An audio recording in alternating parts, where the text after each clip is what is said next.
بدروحوں سے شفا۔ مقدس لوکا کی انجیل اس کا 8 باب 26 تا 39 آیات تک۔ اور وہ جرجاسیوں کے علاقے میں جا پہنچے جو جلیل کے مقابل ہے، اور جب وہ کنارے پر اترا تو شہر کا ایک آدمی اسے ملا جس میں بدروحیں تھیں، اور وہ بڑی مدت سے کپڑے نہیں پہنے تھا، اور وہ کسی گھر میں نہیں بلکہ قبروں میں رہا کرتا تھا۔ جب اس نے یسوع کو دیکھا تو چلا چلا کر اس کے آگے گرا اور بلند آواز سے کہا، اے یسوع، خدا تعالی کے بیٹے، تجھے مجھ سے کیا کام؟ میں تیری منت کرتا ہوں کہ مجھے عذاب نہ دے۔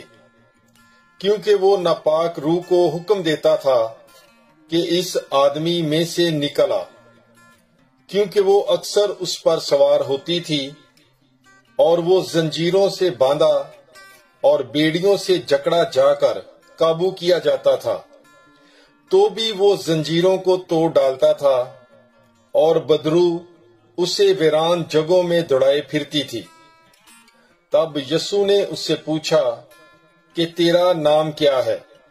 اس نے کہا کہ لشکر، کیونکہ بہت سی بدروحیں اس میں داخل ہو گئی ہوئی تھیں۔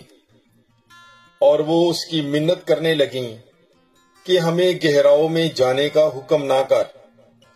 وہاں پہاڑ پر خنزیروں کا ایک بڑا غول چر رہا تھا، سو انہوں نے اس کی منت کی کہ ہمیں ان میں جانے دے، اور اس نے انہیں جانے دیا۔